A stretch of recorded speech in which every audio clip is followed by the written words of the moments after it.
మీ పరిశుద్ధమైన నామమును బట్టి మీకు లెక్కలేని స్తుతులు స్తోత్రాలు వందనాలు ప్రభువా. ఇక్కడ మీ కుమారుడు ఏలియాను బట్టి మీకు వందనాలు. అన్య జనాంగం నుంచి బిడ్డను రక్షించుకుని ప్రభువా అప్పుడే 12 సంవత్సరాలు బట్టి అవును ఈ విధంగా ప్రభువా నా స్వార్థ కోటాలు ఎంతో వ్యయ ప్రయాసాలతో బిడ్డకు ఏర్పాటు చేయడానికి మీ కృపనిస్తున్న తండ్రి స్తోత్రాలు ప్రభు, మీకు వందనాలు. బిడ్డ దగ్గర ఉండి కాదు ఎంతో భారంతో ఈ కోటలు ఏర్పాటు చేస్తారు. మీ వైపు చూస్తూ మిమ్మల్ని నమ్ముకుని ప్రభువా ప్రతి జీవ కోరికని ప్రభువా మీ గుప్పులు విప్పులు తీర్చే దేవుడు మీరు కనుక మీ పని చేసే ఏ ఒక్కరిని కూడా విడిచిపెట్టే దేవుడు కాదు. బిడ్డ ఇతర దేశంలో ఉండి కూడా ప్రభువా ప్రతి సంవత్సరం జరిగే ఈ సువార్త కోటాలు ఈ సంవత్సరం కూడా జరిగించాలని బిడ్డ ప్రభువా ఆలోచించిన విధానం కొరకు మీకు వందనాలు. ఆలోచన బట్టి దైవ శాఖలు పంచుకొని వారందరూ చేసిన ప్రార్థనలు బట్టి ఈ దినాన్ని ప్రభువా చక్కటి మంచి వాతావరణం ఇచ్చారు. మీకు వందనాలు ప్రభువా. బిడ్డలందరి స్థలానికి నడిపించారు. మీ స్తోత్రాలయ్యా. మొదటి వర్తమానంలో ప్రభువా దేవుని రాజు అయ్యగారిని ప్రభువా మీ పక్షం నిలబెట్టుకుని మీరు మాట్లాడిన ప్రతి మాటను బట్టి మీకు వందనాలు. వాక్యంలో బహుబలంగా వాడబడుతున్నటువంటి జనులు మరి దయాసాగర్ గారు ఉన్నారు. వారు మనకు వాక్యాన్ని అందిస్తారు. శ్రద్ధగా వినాలని మీకు తెలియజేస్తూ ఈ సమయాన్ని వారికి అప్పగిస్తున్నాం.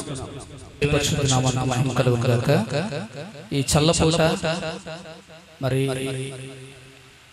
ఈ నందమూరు గారు అనేటువంటి ప్రాంతంలో మీ అందరితో కలిసి ప్రభుని ఆరాధించడానికి ప్రభు సన్నిధిలో నేను ఈ రాత్రి మీతో కలిసి ఉండడానికి ప్రభు చేసినటువంటి మంచి ఏర్పాటును బట్టి ఆయన సంకల్పాన్ని బట్టి దేవాదేవునికి కృతజ్ఞతలు స్తుతి వందనాలు చెల్లిస్తూ ఉన్నాను. నేను ప్రేమతో ఆహ్వానించినటువంటి ప్రియ సహోదరులు బ్రదర్ ఏలియా గారికి వారి కుటుంబానికి నా ప్రత్యేక వందనాలు. మరి వారు చాలా దూర ప్రాంతంలో తన పనిని చేసుకుంటూ ప్రభు యొక్క నామం ప్రకటించబడాలి, వాక్యం వెదజల్లబడాలి, ఆత్మీయంగా బలపడాలి, రక్షణ లేని వారికి రక్షణ కలగాలి అనేటువంటి ఒక గొప్ప సదుద్దేశంతో మరి భారమైనప్పటికీ కూడా ఆర్థిక పరిస్థితులు అననుకూలంగా ఉన్నప్పటికీ కూడా వాటన్నిటినీ పక్కన పెట్టి ప్రభు కార్యం జరగాలని అనేక మందిని ఆయుధపరిచి అనేక మందితో సంప్రదించి ప్రార్థన చేసి చాలా కాలంగా మరి ప్రణాళిక వేసి మరి ఈ రోజు ఈ కార్యం జరగడానికి వారు ఎంతగానో మరి ముందుకొచ్చారు. బట్టి వారికి వారితో ఉన్నటువంటి పెద్దలు దైవ సేవకులు యవన బిడ్డలు ఈ రాత్రి ఈ ప్రాంగణానికి చేసినటువంటి అభిషిక్తులైన దైవజనులందరికీ నా హృదయపూర్వక వందనాలు. మరి నన్ను ఈ ప్రాంతానికి ప్రత్యేకంగా పరిచయం చేసినటువంటి మా అన్న శోభాకరణ్ గారికి నా ప్రత్యేక ధన్యవాదాలు. ఈ రోజు వారితో కలిసి నేను వేదిక మీద కూర్చోవడం అనేటువంటి నా జీవితంలో అది ఒక అరుదైన ఎన్నికలైనటువంటి నా పట్ల వారు దేవుని ప్రేమ చూపి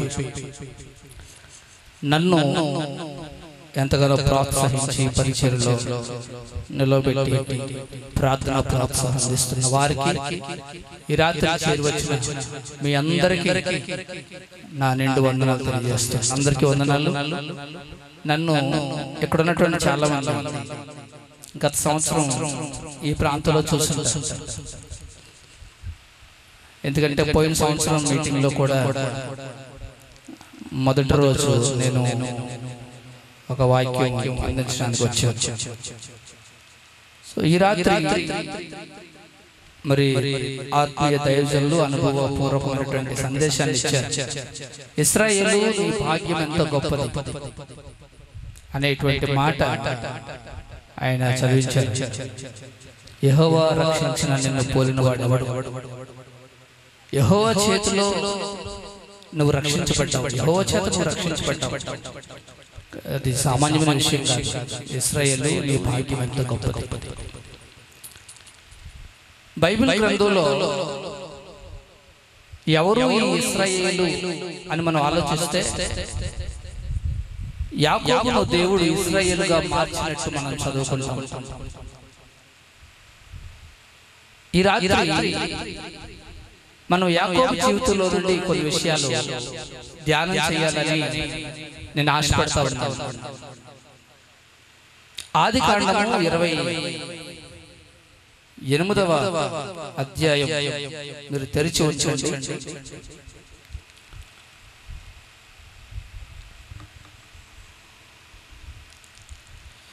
ఆదికాండం 28వ అధ్యాయంలో ఒక మాట మనం సహాయకరంగా ఉండడానికి చదువుకుందాం.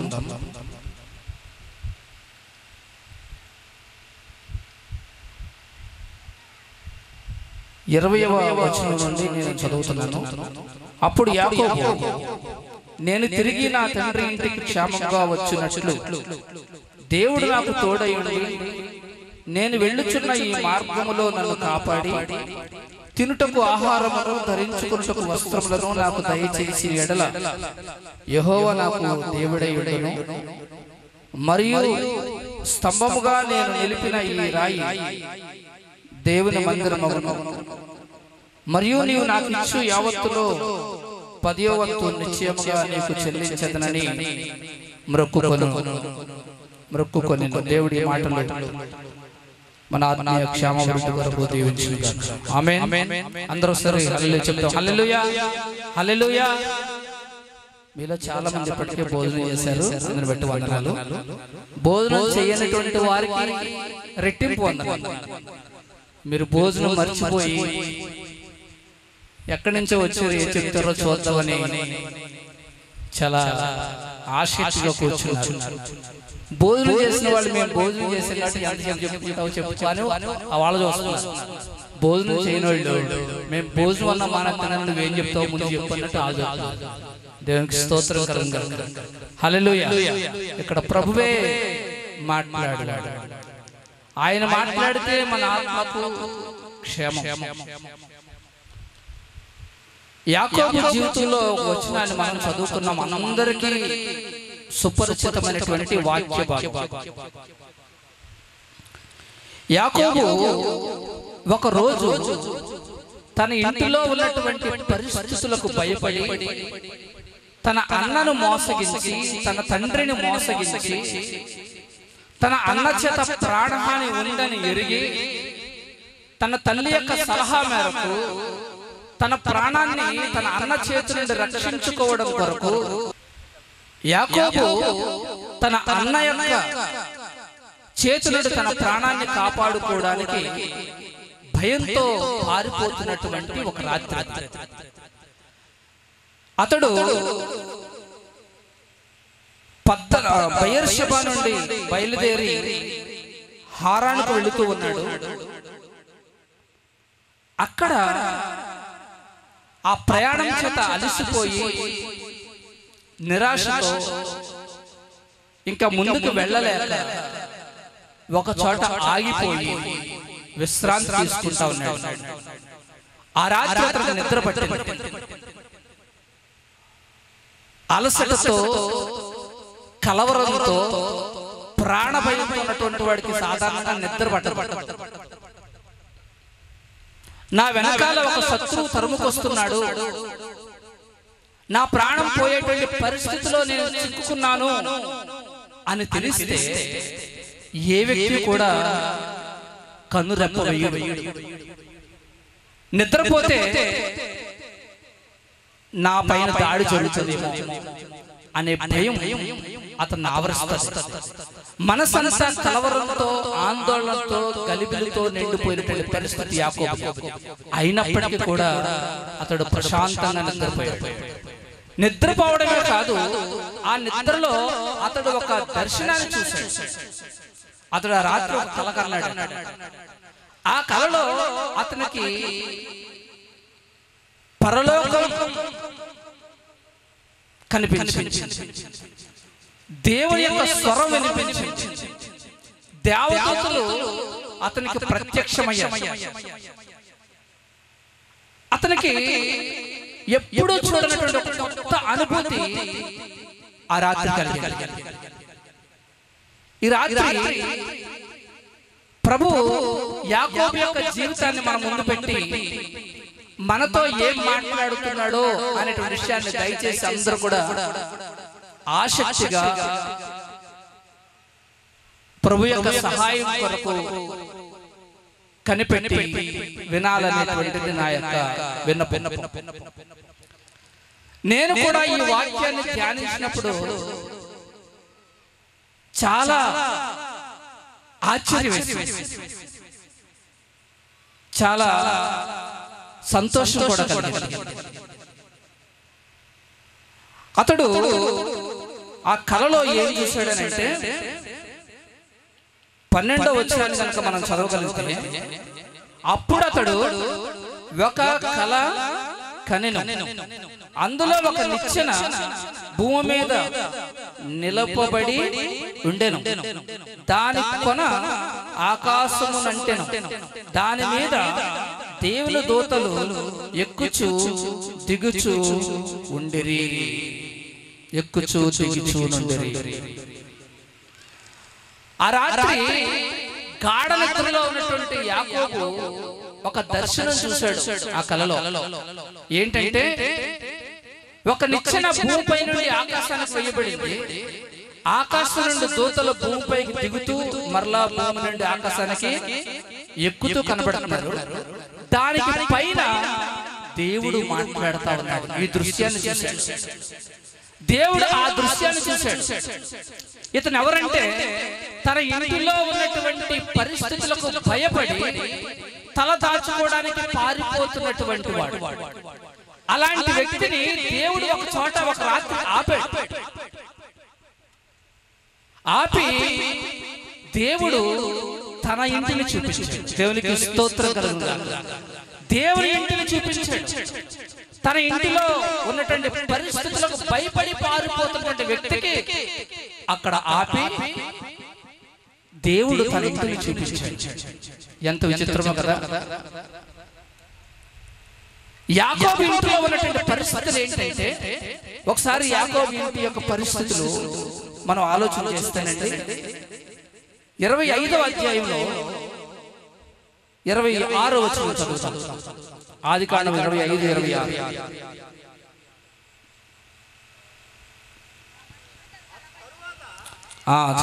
తరువాత అతని సహోదరుడు బయటకు వచ్చినప్పుడు అతని చెయ్యి యాసావు మడిమెను పట్టుకొని ఉండెను గనుక అతనికి యాకోబు అని పేరు పెట్టబడెను. చూడండి, యాకోబు యాసావుల యొక్క ప్రసవ దినాన, తల్లి వాళ్ళిద్దరికి జన్మనిచ్చినటువంటి దినాన యాసావు ముందుగా పుట్టాడు. ఆ తరువాత యాకోబు పుట్టుతా ఉన్నాడు. ఆ యొక్క జనన సమయంలో యాకోబు యాసావు యొక్క మడిమను పట్టుకుని ఉన్నాడు. అంటే నాకంటే ముందు నువ్వు ఎలా పుడతావు అనేటువంటి ఆతృత కనబడుతుంది. యాకోబుకున్నటువంటి ఆ లక్షణం ఏంటంటే, నేను ముందుండాలి, ఆధిపత్యం నాదవ్వాలి, నేను జ్యేష్ఠుడిని అవ్వాలి, నేను పెద్దోడిని అవ్వాలి, నా తర్వాత నువ్వు రెండోవాడు, నేను మొదటివాడిని అవ్వాలి. ఆధిపత్యం కొరకైనటువంటి ఆరాటం అక్కడే మొదలైంది. యాకోబు ఇంటిలో సహోదరుల మధ్య ఆధిపత్యపు పోరు ఒకటి. రెండవదిగా మనం చూసినట్లయితే 27వ అధ్యాయంలో 3-4 వచనాలు మనం చదివితే, కాబట్టి దయచేసి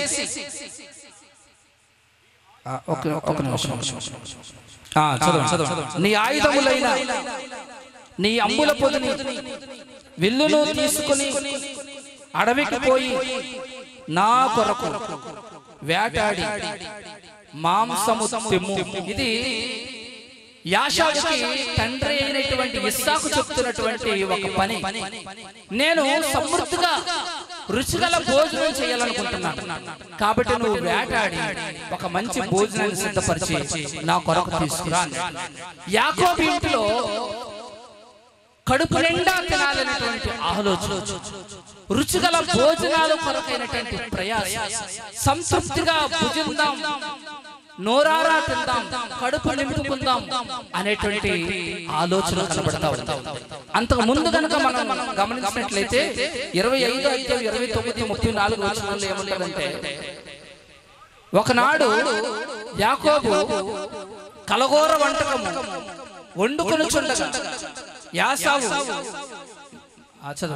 అలసిన వాడై పొలంలో నుండి వచ్చి, నేను అలసి ఉన్నాను, ఆ ఎర్రగా ఉన్నటువంటి దానిలో కొంచెం దయచేసి నాకు పెట్టుమని యాకోబుని అడుగుతున్నాడు యాషావు. అప్పుడు యాకోబు ఏమన్నాడు?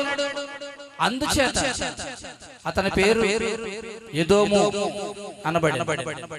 అందుకు యాకోబు, నీ జ్యేష్ఠత్వమును నేడు నాటిము, అప్పుడు నేను ఈ యొక్క కలగూర వంటకం నీకు ఇస్తాను అన్నాడు. నేను జ్యేష్ఠునవ్వాలి, నేను అధిపతినవ్వాలి, నేను మొదటివాడిని అవ్వాలి, నీ జ్యేష్ఠత్వం నాకు ఇచ్చేయి. నేను మొదటివాడిని ఒప్పుకో, నువ్వు నా కింద వాడు ఒప్పుకో, అప్పుడు నేను ఈ వంటకాలను నీకు ఇచ్చేస్తాను, నువ్వు కడుపు నింపుకో. ఆధిపత్యం కొరకైన ఆరాట, జ్యేష్ఠత్వం కొరకైన ప్రయాసం, రుచిగల భోజనాలు తినాలనేటువంటి ఆలోచన, ఇవన్నీ కనబడతా ఉంటాయి. తల్లి ఈ విషయాలన్నీ విని రుచిగల భోజనం సిద్ధపరచాలి అనేటువంటి ఆలోచనతో అడవికి పోయినటువంటి యాషావుకు తెలియకుండా రెబ్కా ఏం చేస్తుందంటే, యాకోబుని పిలిపించి, మన మందలోకి వెళ్ళి మంచి మేక పిల్లని, గొర్రె పిల్లని తీసుకురా, నేను వండి రుచిగల భోజనాలు సిద్ధపరుస్తాను, మీ నాన్నగారు పట్టుకెళ్తే అవి తిని ఆయన దీవిస్తారు అనంది. రెబ్కా ఆలోచన ఏంటంటే, యాసావుకు దక్కకుండా దీవెనలన్నీ యాకోబుకు దక్కాలి. ఇస్సాకు తెలియకుండా, యాసావుకు తెలియకుండా రెబ్కా సొంత ప్రయత్నాలతో రెబ్కాకు తెలియకుండా, ఇస్సాకు తెలియకుండా అన్న దగ్గర నుంచి జ్యేష్ఠత్వం లాక్కున్నటువంటి ఆ ఉద్దేశంతో యాకోబు పనిచేస్తా ఉన్నాడు. అది అయిన తర్వాత యాకోబు తండ్రి దగ్గర నుంచి దీవెనలు పొందాడు. నాకంటే ముందు నన్ను మోసం చేసి, నన్ను ఇలా చేసి నాకు రావాల్సిన దీవెన అతడు పొందుకున్నాడు అని యాషావు తెలిసినప్పుడు యాకోబు మీద యాషావు పగ పెంచుకున్నాడు. యాకోబు ఇంట్లో ఏముందంటే సహోదరుల మధ్య పగ. యాకోబు ఇంట్లో ఆరాటాలు ఉన్నాయి, పోరాటాలు ఉన్నాయి, ప్రయాసాలు ఉన్నాయి, రుచిగల భోజనాలు కొరకైనటువంటి పరిస్థితులు కనబడతా ఉన్నాయి. యాకోబు ఇంట్లో సహోదరుల మధ్య పగ కనబడతా ఉన్నాయి. ఇంకేం కనబడతా తెలుసా? యాకోబు ఇంట్లో 27వ అధ్యాయం చివరిలో 41వ వచనం మనం చదివితే, తన తండ్రి యాకోబుకి ఇచ్చిన దీవెన నిమిత్తము యాషావు అతని మీద పగబట్టెను. మరియు యాషావు ఒక మాట అనుకుంటున్నాడు మనసులో, నా తండ్రిని గూర్చిన దుఃఖ దినములు సమీపంగా ఉన్నవి, అప్పుడు నా తమ్ముడైన యాకోబును చంపెదననుకొనెను. ఎంత భయంకరమైన పరిస్థితులు ఉన్నాయి చూడండి యాకోబులో. యాకోబు ఇంట్లో ఆధిపత్యం కొరకైన ఆరాటం ఉంది, జ్యేష్ఠత్వం కొరకైనటువంటి పోరాటం ఉంది, రుచిగల భోజన పదార్థాలు వండుకుని తినాలనేటువంటి ప్రయాస కనబడుతుంది. సహోదరుల మధ్య పొసగనటువంటి పగలున్నాయి. రెబ్కా ఇస్సాకు తెలియకుండా, యాసావుకు తెలియకుండా మోసపూరితమైనటువంటి కార్యానికి ఆమె ఒక ప్రణాళిక రచించింది. యాకోబు రకరకాల ప్రయత్నాలు చేస్తున్నాడు. ఇప్పుడు మాటలు చెప్పుకోవాలంటే, ఆ కుటుంబంలో ఎవరికి కూడా ఒకరికి మధ్య మన మాటలో అత్తులు పొత్తులు లేవంటే అలాంటి యాకోబు దారి యాకోబుది, యాషావు దారి యాషావుది, రెబ్కా పరిస్థితి రెబ్కాది, ఇస్సాకు పరిస్థితి రెబ్కాది. అసలు ఇస్సాకు తెలియకుండా రెబ్కా ఏదో చేస్తుంది, యాషావు తెలియకుండా యాకోబు ఏదో చేస్తా ఉన్నాడు. ఇలా రకరకాల పరిస్థితులు కనబడతా ఉన్నాయి. ఒకరినొకరు మోసగించుకుంటా ఉన్నారు, ఒకరినొకరు జయించుకుంటా ఉన్నారు, ఒకరి మీద ఒకరు ఎత్తుకు పై ఎత్తి వేస్తా ఉన్నారు. ఆధిపత్యం కొరకు, రుచిగల భోజనాల కొరకు, జ్యేష్ఠత్వం కొరకు, దీవెన కొరకు రకరకాలైనటువంటి పరిస్థితులు. రెబ్కాకు తెలియకుండా, ఇస్సాకు తెలియకుండా యాకోబును చంపాలనేటువంటి పగ యాసావులో రగిలిపోతా ఉంది. అక్కడ ఆ కుటుంబంలో పగ కనబడతా ఉంది, ఆరాటం కనబడతా ఉంది, పోరాటం కనబడతా ఉంది, చంపేటంతటి పరిస్థితులు. ఒక సహోదరుడు మరొక సహోదరుడు రక్త సంబంధికులను చంపాలనుకునేటువంటి ఒక దుష్ట ఆలోచన యాకోబు కుటుంబంలో ఉంది. ఈ రాత్రి మన కుటుంబాల్లో మన మధ్య, మన బిడ్డల మధ్య, మన భార్య, మన భర్త, లేకపోతే మన రక్త సంబంధికులు, మన కుటుంబ సభ్యుల మధ్య ఎలాంటి సంబంధాలు ఉన్నాయి? ఒకవేళ మన సంబంధాల్లో పగ ఉందేమో, మన సంబంధాల్లో ఆధిపత్యం కనబడుతుందేమో, మన సంబంధాల్లో మోసం కనబడుతుందేమో, మన సంబంధాల్లో పగ కనబడుతుందేమో, మన సంబంధాల్లో ప్రాణం తీసేటంతటి ఉక్రోషం కనబడతా ఉందేమో, నాకు తెలియదు. యాకోబు కుటుంబంలో అలా ఉంది. యాకోబు కుటుంబం చాలా చాలా చాలా చాలా భయంకరమైన పరిస్థితిలో ఉంది. ఆ పరిస్థితులన్నిటి నుండి తప్పించుకుని ఒక వ్యక్తి తన ప్రాణాన్ని కాపాడుకోగలను అనుకుని పారిపోతున్నాడు. ఈ పరిస్థితిలో నుండి నేను రక్షించలేను, చేతులు ఎత్తేసాడు ఇస్సాకు. నేను కూడా మోసం చేయమని చెప్పాను కానీ మీ అన్న నుండి మాత్రం నేను కాపాడలేను, చేతులు ఎత్తేసింది రెబెక్కా. తండ్రి ఏమి చేయలేదు, తల్లి ఏమి చేయలేదు, కన్న బిడ్డలకు తల్లిదండ్రులు రక్షణ ఇవ్వలేని పరిస్థితి, కన్న బిడ్డలకు తల్లిదండ్రులు కన్న బిడ్డలను కాపాడుకోలేని పరిస్థితి. ఒక్కడు మిగిలిపోయి ఒంటరిగా పారిపోతా ఉన్నారు. చాలా మంది తమ కుటుంబాల్లో సమస్యలు ఎవరికి చెప్పుకోలేక, అసలు నిజంగా కుటుంబంలో ఈ సమస్య ఉంటుందా అని అనుకుంటారేమో, కించపరుస్తారేమో, లేకపోతే మమ్మలను చిన్నగా చూస్తారేమో అనుకుని మన కుటుంబ పరిస్థితులు చెప్పుకోలేక, అలాగని వాటిని కప్పుకొని జీవించలేక కుమిలి చాటుగా ఒంటరిగా ఏడుస్తున్నటువంటి వాళ్ళు, బాధపడుతున్నటువంటి వాళ్ళు, దుఃఖపడుతున్నటువంటి వాళ్ళు, నిట్టూరు పడుతున్నటువంటి వాళ్ళు, నిద్రలేని రాత్రులు గడుపుతున్నటువంటి వాళ్ళు ఎంతో మంది సమాజంలో ఉన్నారు. అలాంటి పరిస్థితి యాకోబు కూడా ఎదురైంది.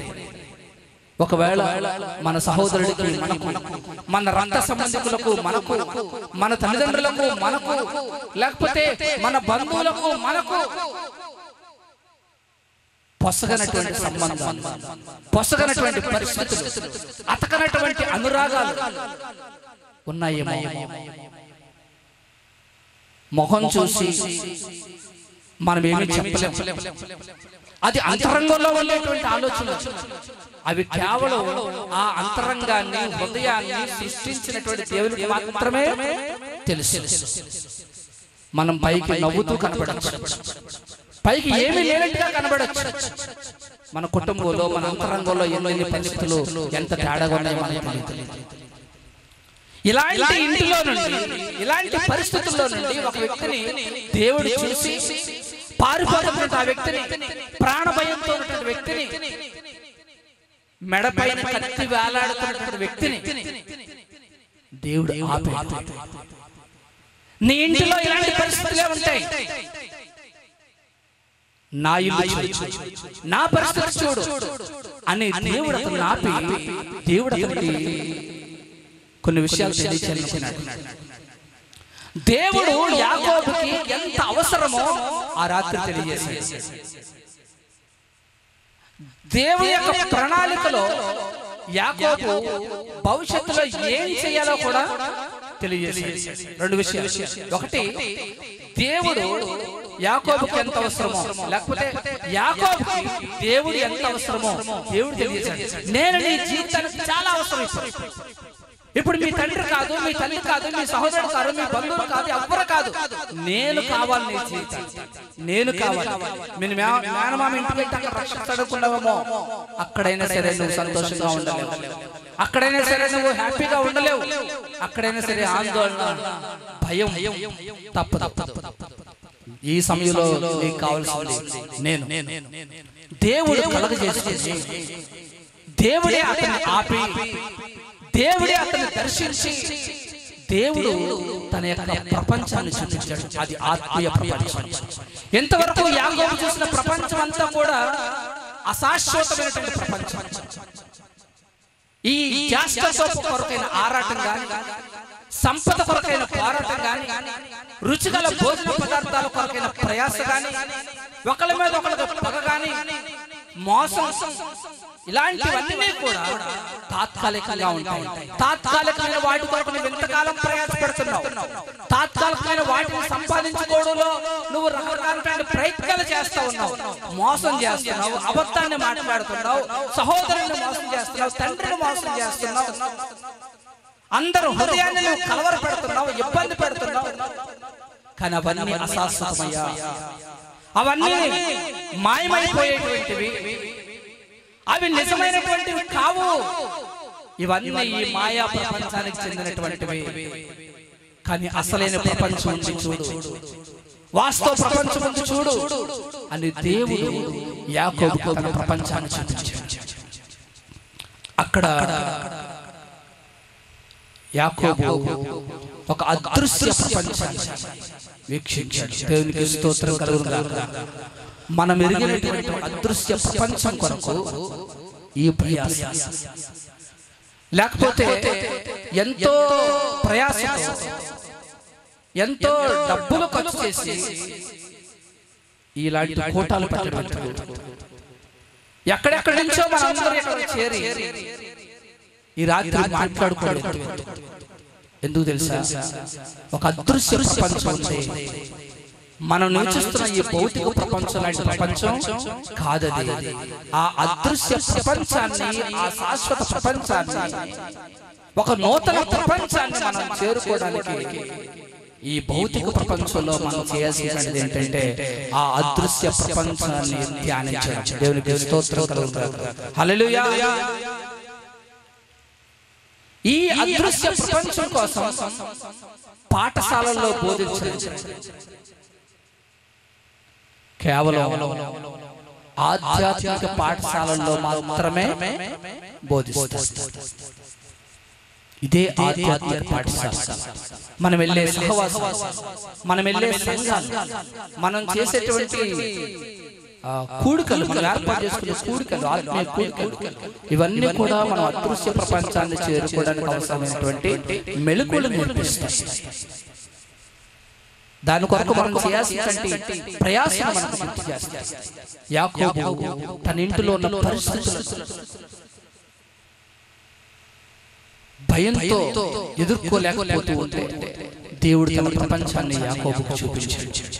యాకోబు ఒక కొత్త అనుభవంలోకి వచ్చాడు. అక్కడ యాకోబు చూసిన దృశ్యం ఏంటి? యాకోబు ఏం చూసాడంటే అక్కడ చూద్దాం, 13వ వచనం.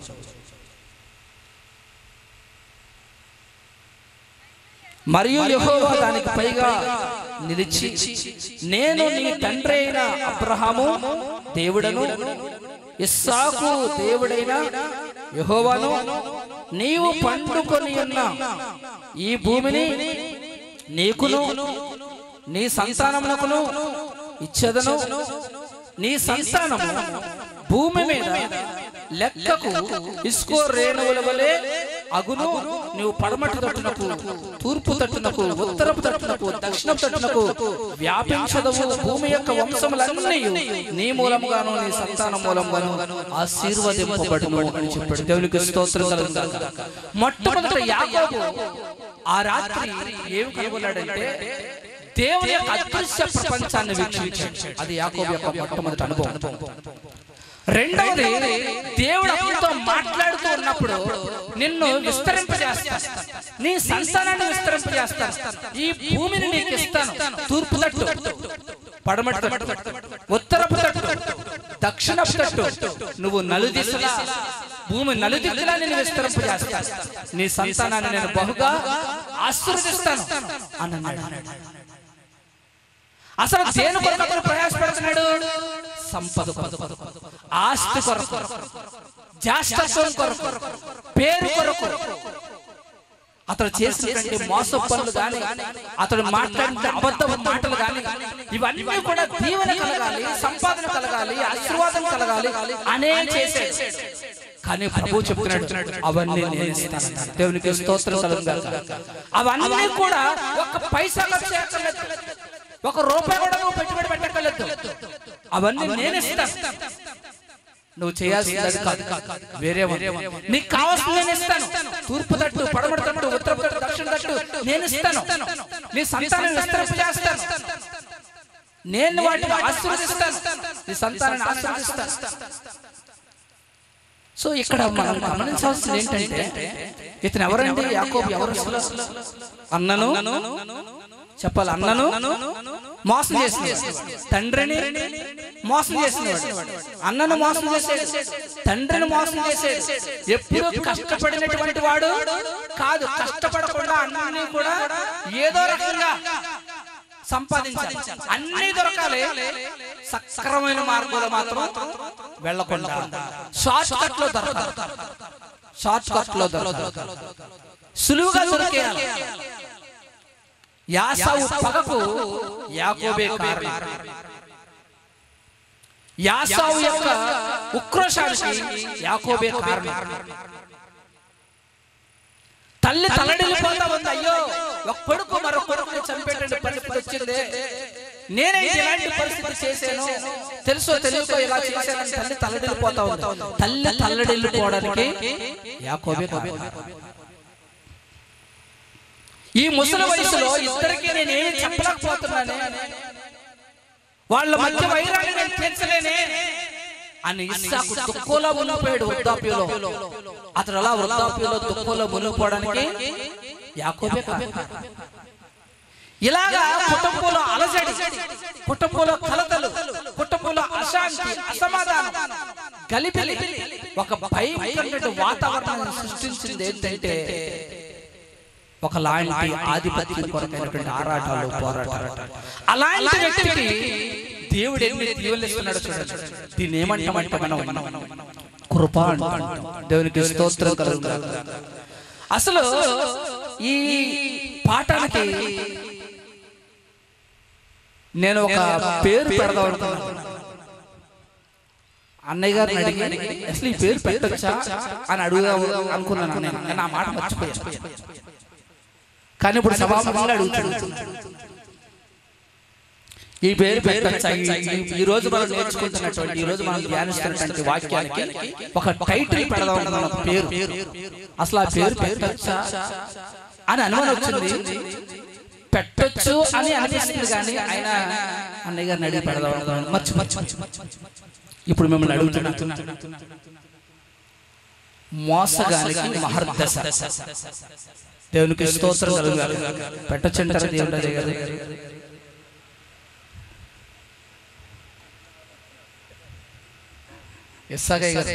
సభను చాలా అద్భుతంగా నడిపిస్తున్నారు మీరు. మోసగానికి మహర్దశ, ఈ టైటిల్ పెట్టొచ్చా పెట్టకూడదు? ఇస్సాకయ్య గారు పెట్టొచ్చు అన్నారు. సభలో మీరేమంటారు? ఏమన్నా చెప్పండి. అంటే ఈ టైటిల్ గుర్తుపెట్టుకుంటే దీంట్లో సబ్జెక్ట్ అంతా మీకు గుర్తుంటుందని చెప్తాను. మోసగానికి మహర్దశ, మారిపోయింది అతని జీవితం. నిన్నటి వరకు అతడు మోసగాడు, నిన్నటి వరకు అతడు ఎత్తుకు పై వేసేటువంటి వాడు, నిన్నటి వరకు పగకు కారణం, నిన్నటి వరకు గలిబిలి కారణం, నిన్నటి వరకు మనశ్శాంతి లేని పరిస్థితులకు కారణం. కానీ ఈ రాత్రి అతడు దేవుని దర్శనం చూసిన తర్వాత దేవుడు కృపను పొందుకున్నాడు. మొట్టమొదట యాకోబు దేవుని అదృశ్య ప్రపంచాన్ని వీక్షించాడు. రెండోది దేవుని కృపకు పాత్రుడయ్యాడు. కృపకు పాత్రుడు అంటే ఏంటో తెలుసా?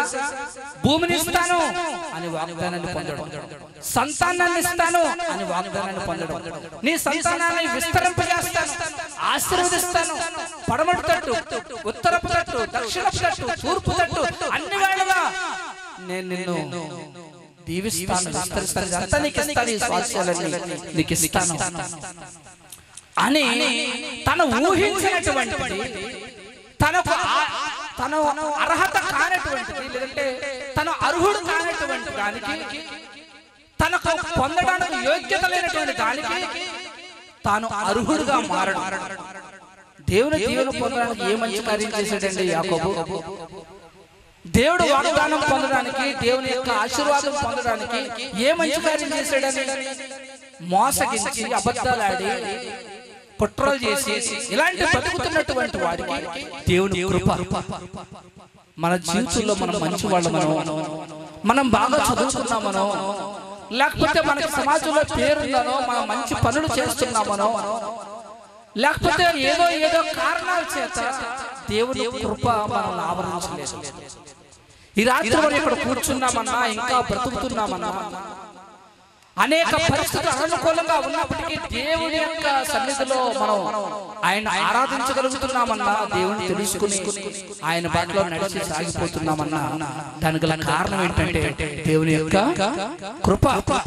ఏ భేదం లేదు, అందరూ పాపం చేసి దేవుడు అనుగ్రహించు మహిమను పొందలేకపోతా ఉన్నారు. అలాంటప్పుడు ఎవ్వరూ దేవుని మహిమను పొందలేకపోవచ్చినటువంటి జాబితాలో ఉన్నటువంటి మనపై ప్రత్యేకంగా ఆయన కృప కుమ్మరించాడు. ఈ మోసగాడికి ఒక మహర్దస్పర్శ. దేవునికి స్తోత్రం కలుగును. హల్లెలూయా. నువ్వు ఒకవేళ నీ రక్త సంబంధికులను గాని, నీ బిడ్డలను గాని, నీ భార్యను గాని, నీ భర్తను గాని ఏదో విషయంలో ఎప్పుడో ఒకప్పుడు మోసగించుండొచ్చు. అయినప్పటికీ కూడా దేవుడు దాన్ని బట్టి నిన్ను లెక్కడగలడు. ఆయన కృపను నీకు దూరం చేయలేదు, నిన్ను కనికరిస్తా ఉన్నాడు. యాకోబు పొందిన రెండో అనుభవం ఏంటంటే ఆయన కృపను అనుభవించాడు. తెలియదు అది ఒక పరిశుద్ధ ప్రదేశం, మనసేం బాగాలేదు అని వస్తూ ఉంటారు. అంతే, వాళ్ళ జీవితంలో ఆ రోజు రకరకాల కలహాల మధ్య, రకరకాల పరిస్థితుల మధ్య, మానవ సంబంధాలలో చిక్కుకొని మనశ్శాంతి కోసం వచ్చినట్లయితే, మానవ సంబంధాలలో యాకోబు దేవుడి మందిరంలో అనుభవాలు పొందుకున్నాడు, దేవుడి సన్నిధిలో అనుభవాలు పొందుకున్నాడు. ఆయన అదృశ్య ప్రపంచాన్ని చూశాడు. మనం ఈ భౌతిక నేత్రాలతో ఆ దృశ్య ప్రపంచాన్ని వీక్షించలేకపోవచ్చు. నీకు కుదిరినప్పుడు కాదు, కుదుర్చుకుని ఖాళీ చేసుకుని ప్రశాంతంగా కూర్చుని, లేకపోతే దేవుడు నీ పక్క వాళ్ళని ఎలా రక్షించాడో, నీ ఎరుగు పొరుగు వాళ్ళని ఎలా రక్షించాడో, ఇందాక అక్క సాక్ష్యం చెప్పింది, ఆమె ఎలా రక్షించాడో ప్రాణాపాయంలో. మా ఊర్లో ఒక అతను రిపేర్ చేస్తూ కరెంట్ షాక్ చనిపోయాడు. నిజమండి, చేసినది వదిలిపెట్టలేదు, ప్రాణం పోయింది. చాలా రోజులుగా జరిగిన ఒక సంఘటన మా ఊర్లో. సో చిన్న చిన్న పరిస్థితులు ఎంత ఆ ప్రమాదంలో దేవుడు తనని సజీవురాలుగా బ్రతికించడం ఒకే కారణం, దేవుడు చేసిన కార్యాన్ని చాటించడానికి మాత్రమే. హల్లెలూయా, హల్లెలూయా. నీ సంపాదన నేను ఇస్తాను, నీకు సంతతిని ఇస్తాను, నిన్ను ఆశీర్వదిస్తాను. కానీ నువ్వు ఈ అదృశ్య ప్రపంచం గురించి ఆలోచించు. నేను నిన్ను కాపాడతాను. నీ తండ్రి నిన్ను కాపాడలేదు కదా, నీ తల్లి నిన్ను కాపాడలేదు కదా, నేను నిన్ను కాపాడతాను. కిందకు చదువుకుంటూ వస్తే అదే కనపడుతుంది. నీ వెళ్ళు మార్గమంతంలో నేను తోడే ఉంటాను, నేను నిన్ను కాపాడుతాను అని దేవుడు అతనికి ఒక చక్కటి వాగ్దానం ఇచ్చాడు. చూడండి, ఇదిగో 15వ వచనం, ఇదిగో నేను నీకు తోడే ఉండి నీ వెళ్ళు ప్రతి స్థలమందు నిన్ను కాపాడుచు ఈ దేశమునకు నిన్ను మరలా రప్పించాను. నేను నీతో చెప్పింది నెరవేర్చే వరకు నిన్ను విడువనని చెప్పాను. మూడవది ఏంటంటే అతడు దేవుని కృపను పొందుకున్నాడు. అంత మాత్రమే కాదు, దేవుని యొక్క వాగ్దానాన్ని కూడా పొందుకున్నాడు. దేవుని యొక్క భద్రతను అతడు పొందుకున్నాడు. ఈ లోకంలో భద్రత లేనటువంటి వాళ్ళ, ఈ లోకంలో సంరక్షణ లేనటువంటి వాళ్ళు, ఈ లోకంలో భయాల మధ్య బ్రతుకుతున్నటువంటి వాళ్ళు, ఈ లోకంలో రకరకాల పరిస్థితుల మధ్య కలిబిలిగా ఉన్నటువంటి వాళ్ళు, ప్రభు ఇచ్చేటువంటి వాగ్దానం ఏంటంటే నేను నీకు తోడే ఉంటాను, నేను నిన్ను కాపాడతాను. దేవునికి స్తోత్రం కలుగుగాక. ఆయన కృపను పొందుకున్నాడు, ఆయన వాగ్దానాన్ని కూడా పొందుకున్నాడు. దేవుని కృప మన ఎడల ఎంత విస్తారంగా ఉందో ఈ రాత్రి మనకు అర్థమవుతుంది. మోసగాడికి కృప చూపడం ఏంటంటే అసలు వాడు దానికి అర్హుడు కాదండి, ఎలాగొచ్చిందండి అంత డబ్బు అని మనం చెప్పుకుంటా ఉంటాం లోపల. అలాంటి పరిస్థితి కాదండి.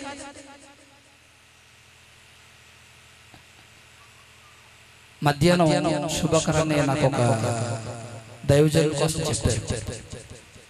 అతను బాల్య దినాల్లో చాలా లేమి కలిగినటువంటి పరిస్థితి, ఏమీ లేని పరిస్థితి. అలాంటి స్థితిలో చనిపోవాలనుకునేటువంటి ఒక నిశ్చయత కలిగి ఇంకా చనిపోవాలనుకునేటువంటి ఆలోచనతో అతను ఉన్నప్పుడు అన్నయ్య వాళ్ళు వస్తే వాళ్ళ నాన్నగారు అతను చేరదీసి అతనికి భోజనం పెట్టి అతనికి మంచి మాటలు చెప్పి అతన్ని ఆదరించి మరలా తన ఇంటికి పంపితే ఆ ఏమి లేని స్థితిలో నుండి, దేని స్థితిలో నుండి చనిపోవాలనుకున్న వ్యక్తి దేవుని మాటల చేత ఆదరించబడి తిరిగి మరలా చక్కగా జీవించాడు. ఈరోజు అతని చేత దేవుడు సుమారు 5-6 మందిరాలు కట్టించాడు. దేవునికి స్తోత్రం. ఎవరు సహాయం చేతనో దేవుని పనిలో ఒక పాత్రగా దేవుడు అతను ఉంచాడు. దానికి గల కారణం ఏంటో తెలుసా? దేవుని కృప. నీ కృపయే చాలును నాకు నా జీవితాంతము, వేరే ఆశ లేదు, నీవే నా ఆశ్రయం, వేరే ఆశ లేదు, నీవే నా ఆశ్రయం, నీ కృపయే చాలును నాకు నా జీవితాంతము, నీ కృపయే చాలును నాకు నా జీవితాంతము.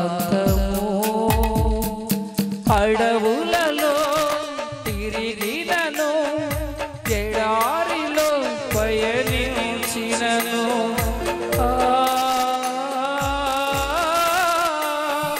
అడవులలో తిరిగినను, ఎడారిలో పయనించినను, ఆదుకొను నీ ఆత్మబలం, ఆదరించు నీ బాహుబలం, ఆదుకొను నీ బాహుబలం, ఆదరించు నీ ఆత్మబలం, నీ కృపయే చాలును నాకు నా జీవితాంతము.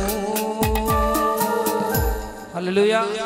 దేవుని కృప నువ్వు అడవులో తిరగచ్చు, ఎడారిలో తిరగచ్చు, సమాజంలో తిరగచ్చు, ఇంటిలో ఉండొచ్చు, ఎక్కడున్నప్పుడు కూడా దేవుని కృప నిన్ను ఆవరించినందువల్ల మాత్రమే ఇంకా ఈ స్థితిలో మనం ఉండగలుగుతున్నాం. అది యాకోబు గమనించాలి. ఇంకొక అనుభవం ఏంటంటే యాకోబు ఆ రాత్రి ఒక మాట పలికాడు. చూడండి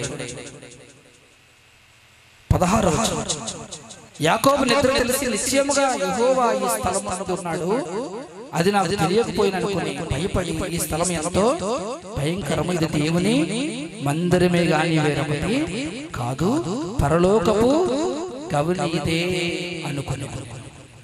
పరలోకపు గవిని ఇది దేవుని మందిరము. ఈ దేవుని మందిరం ఏంటంటే పరలోకపు గవిని, పరలోకపు గవిని అన్నాడు.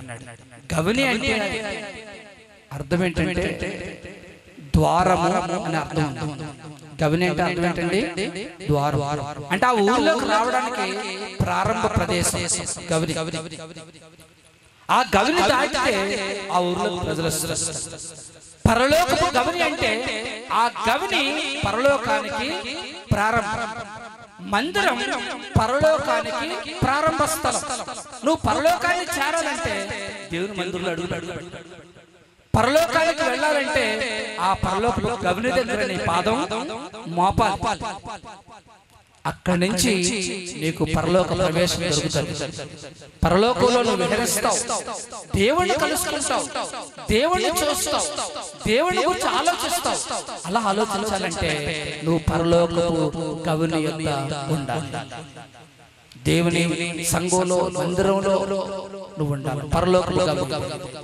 ఇంకొకటి ఏంటంటే పరలోక గవిని దగ్గర దేవుని యొక్క అధికారం ఉంటుంది. దేవునికి స్తోత్రం కలుగుతుంది. దేవుని యొక్క అధికారం, దేవుడు అక్కడ మాట్లాడతాడు. అదే ఫైనల్. మన జీవితాలు దేవుని వాక్యానికి లోబడి ఉండాలి అనేటువంటిది మనం మందిరంలో నేర్చుకుంటాం. మన ఆధ్యాత్మిక జీవితాలు దేవునికి మహిమకరంగా తయారు కావాలి అనేటువంటిది మన మందిరంలోనే నేర్చుకుంటాం. మందిరంలో దేవుని యొక్క వాక్యాధికారం మనం పరిచయం చేసిన, ప్రసంగాలు చేసిన, పాటలు పాడినా, ప్రార్థనలు చేసినా, మరి ఏ ఇతర కూడికలు లేకపోతే కార్యాలు పనులు మందిరంలో చేసిన అవన్నీ కూడా వాక్యాధికారానికి లోబడి జరగాలి. వాక్యాధికారం మన పైన పెత్తనం చేయాలి. నా పైన నేను పెత్తనం చేసుకోవడం కాదు, నా పైన దేవుడు పెత్తనం చేయాలి అనే విషయం యాకోబు తెలుసుకున్నాడు. నా అంతట నేను నా జీవితాన్ని ఎలా ఉండాలా, అలా ఉండాలా, మోసం చేసైనా సంపాదించాలా అని అనుకున్నాను. కానీ నేను ఏమాత్రం తగని వాడు. దేవుడు అనేటువంటి వాడు ఉన్నాడు. దేవుని అధికారం నా మీద ఉండాలి అని అతనికి అర్థమైంది. దేవుని యొక్క అధికారాన్ని చూశాడు. పరలోకంలో గవిని ఇదే, ఇది దేవుడు ఉండే స్థలం. నేను ఏదో ఆ సమస్య అనుకున్నాను, ఏం పర్లేదు అనుకున్నాను.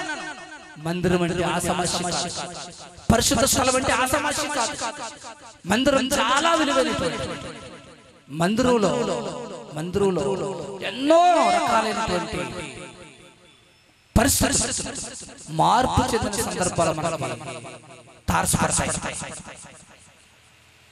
దుఃఖంలో, కన్నీళ్లతో, వ్యాధులతో, నిరాశతో, ఒంటరితనంతో ఇక్కడికి వచ్చినటువంటి వాళ్ళందరూ కూడా వాక్యం చేత, దేవుని యొక్క వాక్యాధికారం చేత ఆదరించబడి, ధైర్యపరచబడి, సమాధానం పొంది తృప్తితో తిరిగి వెళ్ళడానికి మనం గమనిస్తాం.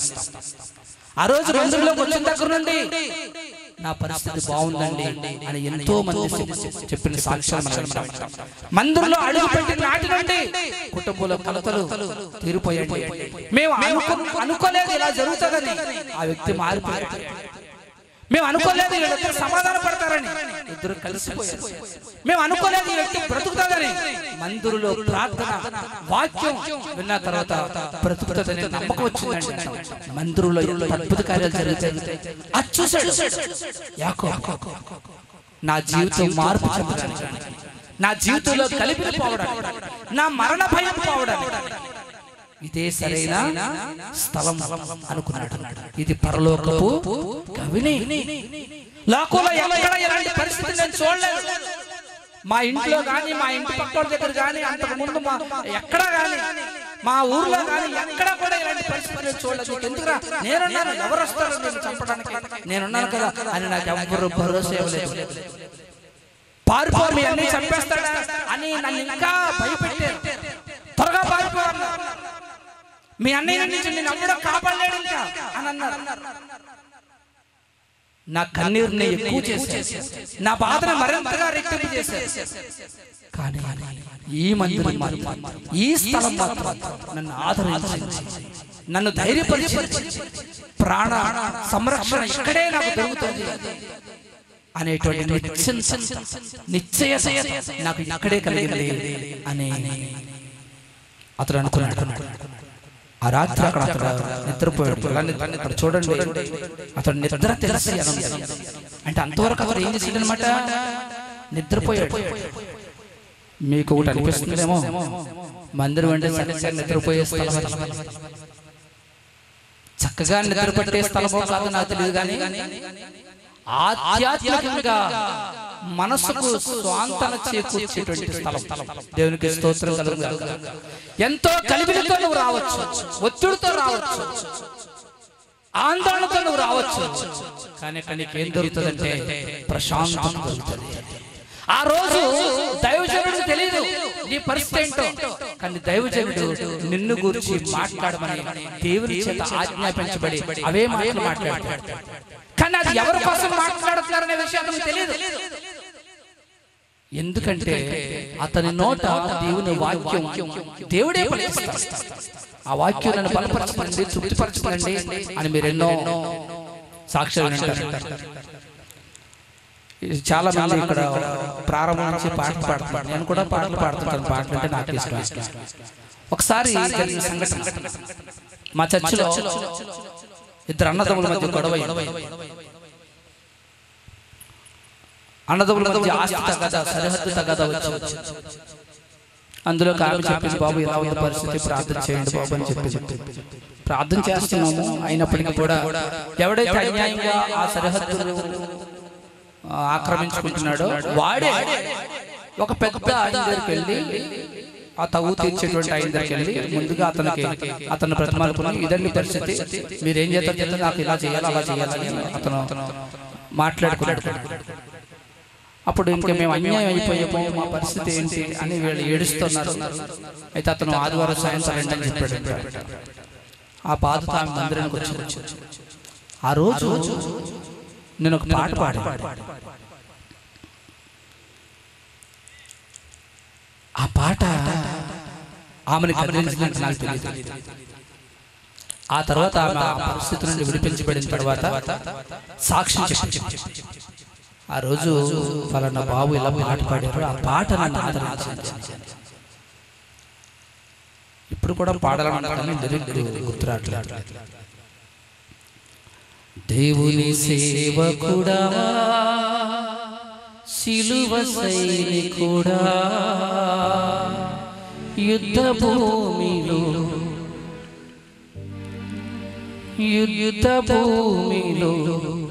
నిలిచినావా, ఒంటరిగానే సాగినావా, యేసు నీతో లేడా, క్రీస్తు నీతో రాడా, ఆయనే విజయము, ఆయనే ధైర్యము. ఈ పల్లవితో సాగే పాట చాలా అద్భుతంగా. ఈ పాట ఆమెను ఆదరిస్తే సాక్షి చెప్పినప్పుడు నాకు కన్నీళ్ళు ఆగలేదు. పాట ద్వారా కూడా ప్రభు హృదయాల్ని దర్శిస్తాడు, వాక్యం ద్వారా దర్శిస్తాడు, ప్రార్థన ద్వారా దర్శిస్తాడు. ఆ రాత్రి అతడికి ప్రశాంతత కలిగింది. అంతకు ముందు పడుకున్నటువంటి వాడు మరొకలా లేచి కలిబిలితో పడుకున్నాడు, ఆందోళనతో పడుకున్నాడు, ప్రాణభయంతో పడుకున్నాడు. కానీ ఇప్పుడు తన హృదయం అంతా కూడా తప్పరిల్లిపోయింది. గల కారణం ఏంటి తెలుసా? అతనికి ప్రశాంతత ఎక్కడ వచ్చిందో తెలుసా? పరలోక దర్శనాన్ని చూశాడు, దేవుని కృపను అనుభవించాడు. అంత మాత్రమే కాదు, దేవుని స్వరాన్ని అతడు విన్నాడు. దేవుని స్వరాన్ని పరలోకంలో గమని ఇదే అని అన్నాడు. అతడు మందిరంలో మనశ్శాంతిని పొందుకున్నాడు. 4 అనుభవాలు. 1, యాకోబు దేవుని యొక్క అదృశ్య ప్రపంచాన్ని చూశాడు. 2, యాకోబు దేవుని యొక్క కృపను పొందుకున్నాడు, కృపను అనుభవించాడు. కృప ఇలా ఉంటుందా? మోసగానికి మార్గదర్శి. 3, దేవుని యొక్క వాక్యాన్ని విన్నాడు, వాగ్దానాన్ని విన్నాడు, దేవుని స్వరాన్ని విన్నాడు. 4, ఆయన మందిరంలో మనశ్శాంతిని పొందుకున్నాడు. ఎంతటి గొప్ప ఆదరణ, ఎంత గొప్ప ధైర్యమో, ఎంత గొప్ప నిశ్చయంతో అతను కలిగింది. నేను ముగిస్తున్నాను. చివరిగా ఒక మాట, ఇన్ని అనుభవాలు పొందుకున్న తర్వాత యాకోబు ఒక మాట, ఒక నిర్ణయం తీసుకున్నాడు. ఏంటంటే ఆ నిర్ణయం 28వ అధ్యాయంలో 19వ వచనం, 20వ వచనం. అప్పుడు యాకోబు, నేను తిరిగి నా తండ్రి ఇంటికి క్షేమంగా వచ్చిన దేవుడు నాకు తోడయుండి నేను వెళ్ళుచున్న ఈ మార్గంలో నన్ను కాపాడి తినుటకు ఆహారము ధరించుకొనుటకు వస్త్రములను నాకు దయచేసిన ఎడల యెహోవా నాకు దేవుడై ఉండును. మరియు స్తంభముగా నేను నిలిపిన ఈ రాయి దేవుని మందిరమగును. మరియు నీవు నాకు ఇచ్చే యావత్తులో 10వ వంతు నిశ్చయముగా నీకు చెల్లించదనని మొక్కుకొనెను. 3 నిర్ణయాలు తీసుకున్నాడు. ఒకటేంటి చెప్పండి? దేవుడు యెహోవా నాకు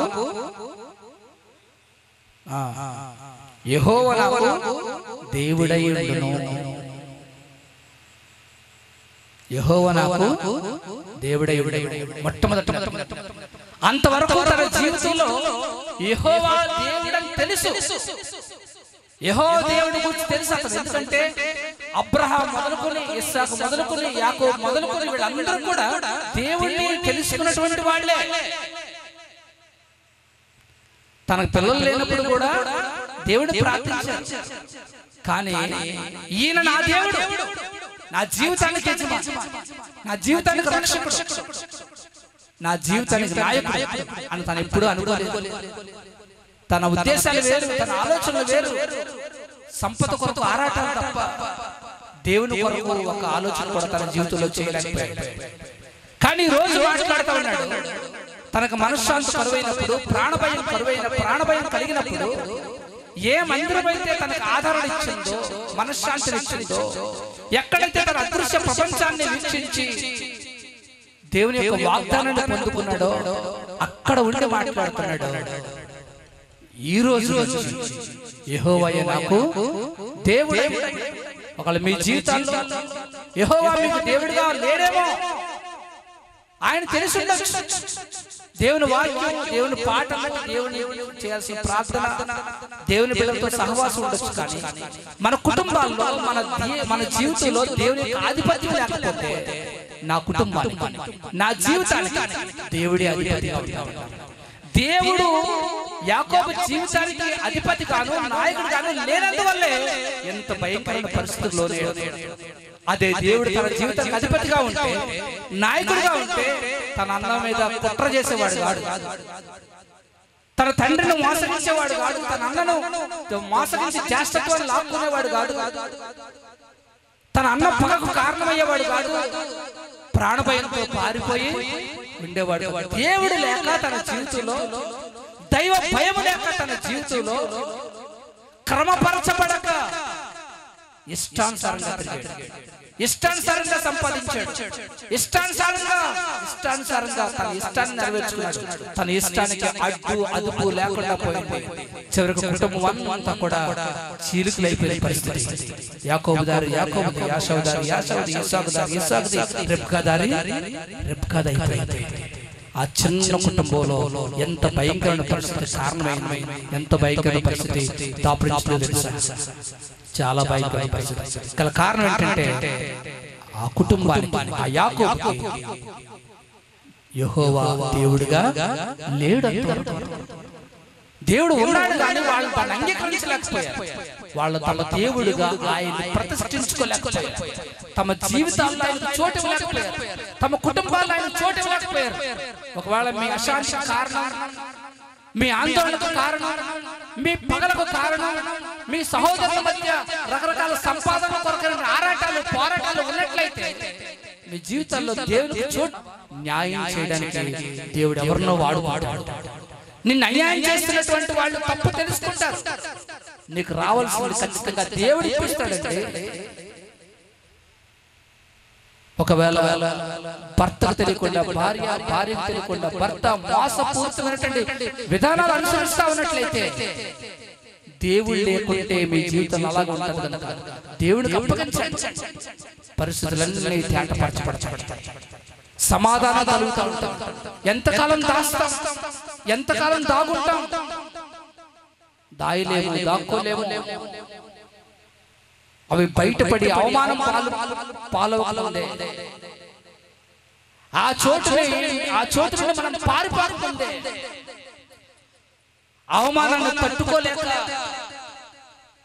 రకరకాల దుశ్చర్యలకు పాల్పడకముందే నా జీవితానికి నువ్వు లేక ప్రభువా నేను ఇలాంటి ఘాతుకానికి పాల్పడతా ఉన్నాను. నా బిడ్డలను మోసం చేస్తున్నాను, తండ్రిని మోసం చేస్తున్నాను, భర్తను మోసం చేస్తున్నాను, భార్యను మోసం చేస్తున్నాను, నా సహోదరుని మోసం చేస్తున్నాను, సహోదరుని మోసం చేస్తున్నాను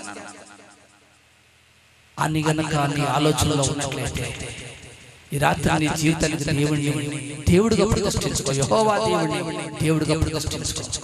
రెండోది ఎవరంటే యాకోబు, ఈ రాయి ఏమవుతుందండి? యెహోవా మందిరం, దేవుని మందిరం అవుతుందన్నాడు. ఈ రాయి నేను నిలిపిన ఈ రాయి దేవుని మందిరం అగును. హల్లెలూయా. అంటే నేను దేవుని మందిరాన్ని కడతాను. ఈ రాయి ఏదైతే ఇక్కడ నిలుపుతున్నానో ఆ రాయి దేవుని మందిరం అవుతుంది. మీరు అందరూ దేవుని మందిరం కట్టాలని కాదు, మనం కూడా దేవుని మందిరాన్ని కట్టేటువంటి ఛాన్స్ ఇచ్చాడు దేవుడు. ఈ రాయి దేవుని మందిరం కావాలి. హల్లెలూయా. రాతి లాంటి నీ హృదయం, బండ లాంటి నీ హృదయం, కఠినమైపోతున్న నీ హృదయం, ఒకరిని మోసం చేస్తూ కూడా నిశ్చింతగా బ్రతుకుతున్నావంటే, ఒకరితో అబద్ధాలు చెప్పి కూడా ఆహ్లాదంగా తిరిగేస్తున్నావంటే, కుటుంబానికి తెలియకుండా భయంకరమైన వికృత చేష్టలకు పాల్పడుతున్నావంటే అది కఠినమైన హృదయం కాదా? అది రాతి లాంటి హృదయం కాదా? అది బండ లాంటి హృదయం కాదా? ఈ రాత్రి ఆ బండ లాంటి హృదయాలన్నీ, ఆ రాతి హృదయాలన్నీ దేవుని మందిరాలు కావాలి. ఆమేన్. హల్లెలూయా. మార్చా. ఏ వేడికి ఆ రాయి కరగదు, పగలదు. దేవుని వాక్యానికి లోబడినప్పుడు మాత్రమే ఆ హృదయం తెరవబడుతుంది, ఆ హృదయం విరుగుతుంది, ఆ హృదయం ముక్కలవుతుంది. ఆ ముక్కలైన హృదయంలో ఒక్కొక్క ఇటుగా పేర్చి సమాధానం, శాంతి, నెమ్మది, ప్రశాంతత, అనురాగం, ఆప్యాయత అన్ని పేర్చి దేవుడు ఒక చక్కటి మందిరాన్ని నిర్మిస్తాడు. ఆ మందిరంలో దేవుడు కొలువై ఉంటాడు. హల్లెలూయా. ఈ రాయి ఏమవ్వాలండి? దేవుని మందిరం. ఈ రాయి దేవుని మందిరం అవ్వాలి. ఈ రాయి దేవుని మందిరం అయ్యింది. ఇక్కడున్న చాలా రాళ్ళు సజీవమైన దేవుని మందిరాలుగా ఉన్నాయి. మీలో కూడా చాలా మంది దేవుని మందిరాలుగా మీ హృదయాలను మార్చుకున్నారు. ఇంకా ఎవరైనా ఉండిపోతే ఎంతో ప్రయాసతో ప్రారంభించబడినటువంటి ఈ పరిచర్య, ఈ కూడిక ఇంకా రాతి లాంటి హృదయాలు దేవుని మందిరంగా మారాలనేటువంటి ఆలోచన. రాతి లాంటి హృదయాలు అలాగే ఉండిపోకూడదు. నా గ్రామ ప్రజలు మారాలి, నా గ్రామంలో సంఘం స్థిరపరచబడాలి, బలపరచబడాలి, ఆత్మీయంగా ఎదగాలి. ఈ ప్రాంగణంలో అడుగుపెట్టిన ప్రతి ఒక్కరూ నూతనంగా ఉజ్జీవింపబడాలి అనేటువంటిదే ఈ కూడిక నిర్వాహకుల యొక్క ఉద్దేశం. దేవుని యొక్క చిత్తం కూడా అదే, దేవుని సంకల్పం కూడా అదే. అందుకే ఈ రాత్రి దేవుడు మనందరినీ తీసుకొచ్చాడు. మూడోది ఏంటంటే, అతను చేసిన తీర్మానంలో మూడోది ఏంటంటే, నీవు నాకు ఇచ్చి యావత్తులో 10వ వంతు నీకు చెల్లిస్తానన్నాడు. ఎంతవరకు లాక్కోవడం తప్ప ఎవరికి తెలియదు యాకోబుకి. ఇప్పుడే ప్రారంభించాడు. ఇదిగో ప్రభువా, నువ్వు నాకు ఏదిస్తావో ఇవి నేను పొందాలని మాత్రం ప్రయత్నం చేయను. మోసం చేసి ఎవరి దగ్గర లాక్కున్నది నాకు మనశ్శాంతి లేకుండా చేసి, సంపాదించింది నేను అనుభవించకుండా చేసి, సంపాదన ఇంటి దగ్గర ఉంది, నేను పారిపోతా ఉన్నాను, ఎవడు అనుభవిస్తాడు? నాకు అది ఏం అవసరం లేదు. ఈ రోజు మొదలుకొని నాకు ఏదైతే ఇస్తావో అది నేను నీకు ఇస్తాను. దాంట్లో 10వ వంతు నేను నీకు ఇస్తాను. జక్కయ్య అనేటువంటి ఒక వ్యక్తి, ఆ వ్యక్తిని యేసు పిలిచాడు, నేను నీ ఇంటి దగ్గర ఉంటానని. రా ప్రభువా అని చేర్చుకున్నాడు. యేసు ఆ ఇంట్లో అడుగు పెట్టిన క్షణమే ప్రభువు ఏమీ మాట్లాడలేదు. నువ్వు అన్యాయంగా సంపాదించావు కదా, ఇచ్చేయి, ఎవరిదో వాళ్ళకి అనలేదు. కానీ అతను హృదయం తెరవబడింది. ఈ అన్యాయపు సొమ్ము మా ఇంట్లో వీల్లేదు, పరిశుద్ధుడు ఇక్కడ అడుగు పెట్టాడు కాబట్టి పాపపు సొమ్ము ఇక్కడ చోటు లేదు అనుకుని, ప్రభువా నేను అన్యాయంగా చాలా మంది తీసుకున్నానయ్యా, దోచుకున్నానయ్యా, దాచుకున్నానయ్యా, దాన్ని రాత్రి పనిచేస్తానయ్యా, 4 గంటల మరలా చెల్లించేస్తానయ్యా, నువ్వు నాకు దొరికావు, నా జీవితానికి నా కుటుంబానికి అదే చాలయ్యా అన్నాడు. ప్రభువు గొప్ప సాక్ష్యం చెప్పాడు, ఇతడును అబ్రహాము కుమారుడే, ఎందుకంటే నేడు ఈ ఇంటికి రక్షణ వచ్చింది. ఈ రాత్రి నువ్వు ఈ తీర్మానం చేయగలిగితే మందిరం అదృశ్య ప్రపంచాన్ని చూపిస్తుంది. మందిరం నీ ఎడల దైవ కృపను కుమరిస్తుంది. మందిరం దేవుని వాక్యంతో నిన్ను బలపరుస్తుంది. మందిరం నీకు మనశ్శాంతిని ఇస్తుంది. అంత మాత్రమే కాదు, మందిరం అనేటువంటిది నీ తీర్మానం కొరకు ప్రత్యేకంగా ఎదురు చూస్తుంది. ఈ రాత్రి దేవుని మందిరంలో, దేవుని ప్రాంగణంలో, దేవుని సన్నిధిలో ఉన్నటువంటి నీవు ఒక తీర్మానం చేయాలనేటువంటిది యాకోబు మనకు నేర్పుతా ఉన్నాడు. యాకోబు ఇదంతా విన్న తర్వాత, ఇదంతా చూసిన తర్వాత, ఇదంతా అనుభవించిన తర్వాత ఇంకా అతడు తన హృదయాన్ని మార్చుకొని నూతనంగా తీర్మానం చేశాడు. ఆ నూతన తీర్మానంలో పుట్టిందే దేవా నువ్వే నాకు దేవుడు తండ్రి. ఆ నూతన తీర్మానంలో పుట్టిందే ఈ రాయి దేవుని యొక్క మందిరం అవుతుంది. ఆ నూతన తీర్మానంలో పుట్టిందే ఇంతవరకు సంబంధించిన ఆస్తి నాకు అవసరం లేదు, ఈ రోజు నుంచి నాకు ఏదైతే ఇస్తావో అది నేను నీకు ఇస్తాను, నీ పని కొరకు ఇస్తాను, నా సమయాన్ని ఇస్తాను, నా సంపాదన ఇస్తాను, నా సమస్తాన్ని నీకు ఇస్తానయ్యా అనుకున్నాడు. ఒక నూతన తీర్మానం చేయగలవా? దేవుడి మాటలు మన యొక్క ఆధ్యాత్మిక క్షామృతిగా దీవించాలని ఆశపడతా ఉన్నాను. అందరూ మోకరిద్దాం, చిన్న మాట ప్రార్థించాలి. ఎలాంటి పరిస్థితుల్లో నువ్వు ఈ స్థలంలో ఈ రాత్రి ఉన్నావో నాకు తెలియదు, కానీ ప్రభు ఒకవేళ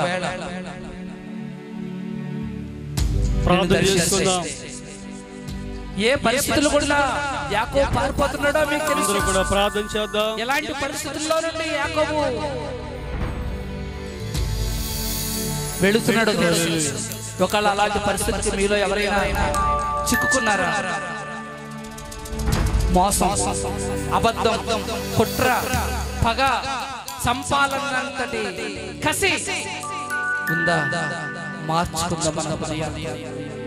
ఇది శాశ్వతం కాదమ్మా, ఇది శాశ్వతం కాదు తమ్ముడు, ఇది శాశ్వతం కాదు సహోదరుడా. ఒక శాశ్వతమైన అదృశ్యమైన ప్రపంచం ఒకటి ఉంది. ఆ ప్రపంచ ప్రవేశానికి ఈ రాత్రి మనల్ని మనం సిద్ధపరచుకుందాం. అక్కడ దేవుడు నీకు కృపను కుమ్మరిస్తాడు, దేవుడు నీకు వాగ్దానం చేస్తాడు, దేవుడు నీకు అక్కడ మనశ్శాంతిని, ఆదరణను, ధైర్యాన్ని ఇస్తాడు.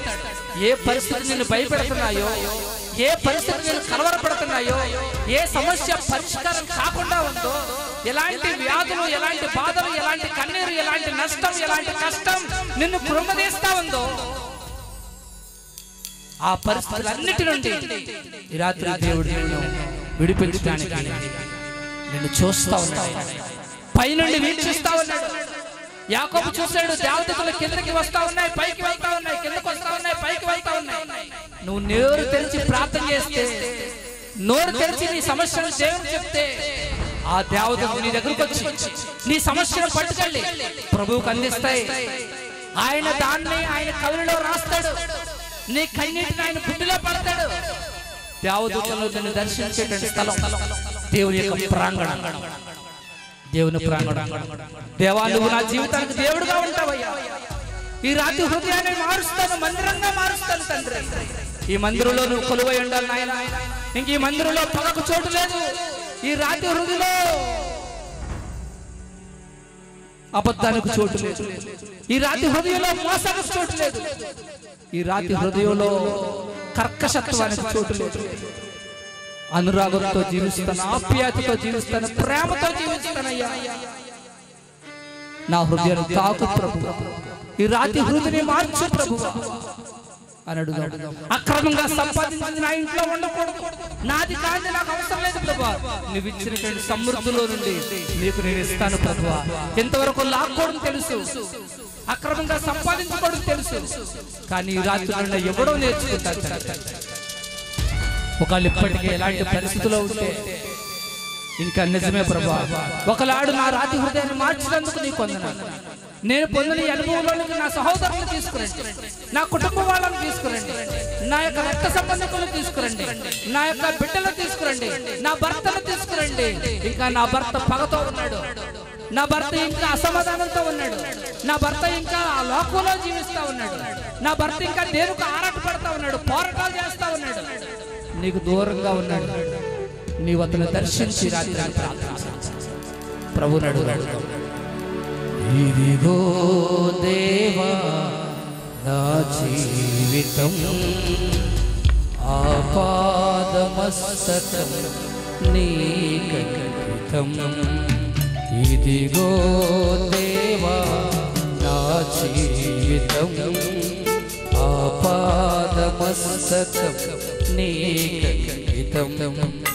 శరణం నీ చరణం, శరణం నీ చరణం, శరణం నీ చరణం, శరణం శరణం.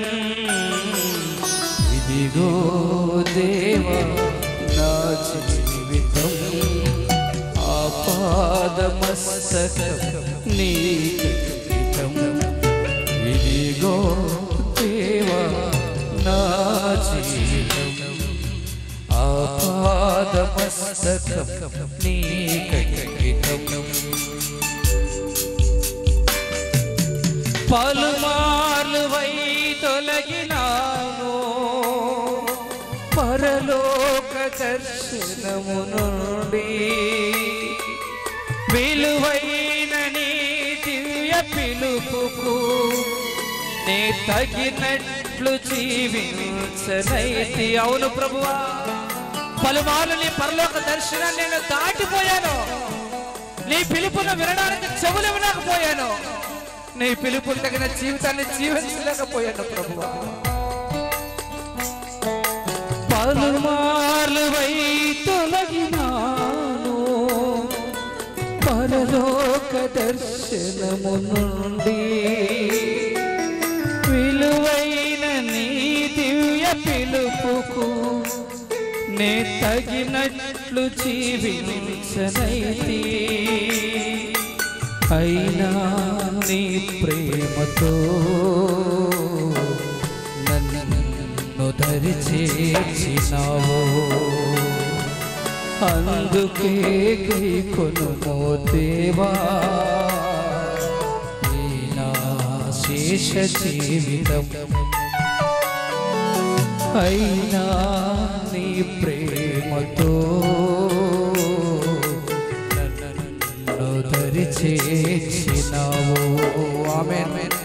అందుకే గైకొనుమో దేవా ఈ నా శేష జీవితం. ఇదిగో దేవా నా జీవితం ఆపాదమస్తకం నీకంకితం. ఇదిగో దేవా నా జీవితం ఆపాదమస్తకం నీకంకితం.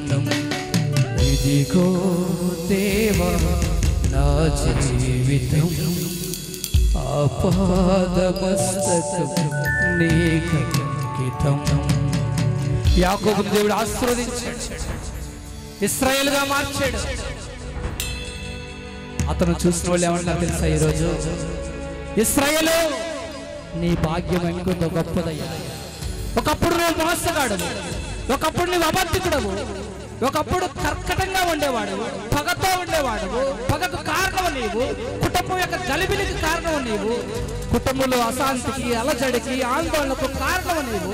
ఒకప్పుడు ప్రాణభయంతో పారిపోయావు, బ్రతుకుతాలో లేదో అనుకున్నావు, కానీ ఈ రోజు నువ్వు ఇశ్రాయేలుగా ఎంత ఆశీర్వదించబడ్డావు. నీ భాగ్యం ఎంత గొప్పది. దేవుడు తూర్పు తట్టు, పడమట తట్టు, దక్షిణపు తట్టు, ఉత్తరపు తట్టు యాకోబును విస్తరింపజేసాడమ్మా. ఈ రాత్రి నువ్వు ఆయనకు హృదయాన్ని ఇస్తే, ఆ హృదయాన్ని దేవుని మందిరంగా మార్చగలిగితే, ఈ రాత్రి నుండే దేవుడు దీవిస్తాడు. పరలోక రాజ్యం వారసుడుగా, వారసురాలుగా నిన్ను ఆయన నడిపిస్తాడు. అట్టి కృప మనందరికీ దయచేసి ప్రార్థన చేద్దాం. అలాగే ఉండండి, ఒక నూతన తీర్మానం తీసుకోండి. ఈ కొడుకు ద్వారా దేవుడు నీ కుటుంబాన్ని బహుగా ఆశీర్వదించాలని నాకు చూస్తా ఉన్నావు. స్తోత్రం స్తోత్రం స్తోత్రం స్తోత్రం స్తోత్రం స్తోత్రం స్తోత్రం స్తోత్రం స్తుతులు స్తుతులు స్తుతులు స్తుతులు స్తుతులు స్తుతులు మీద వందనాలు స్తోత్రాలు చెల్లించుకుంటున్నాం నాయనా. ఎంతో మందికి ధన్యత మాకు ఇచ్చారు నాయనా. ఇది మీరు ఏర్పాటు చేశారు మా కోసం.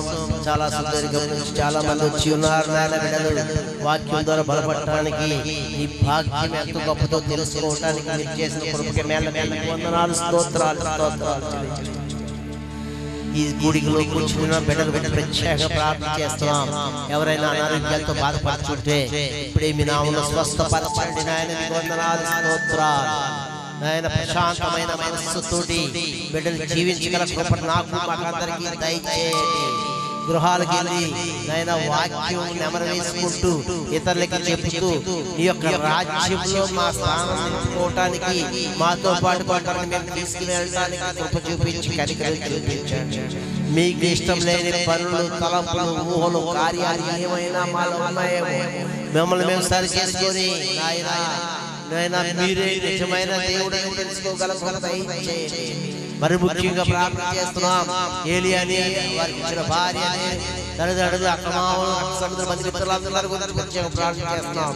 బిడ్డ ప్రయాసని వ్యర్థం కాకుండా సహాయం దయచేయండి.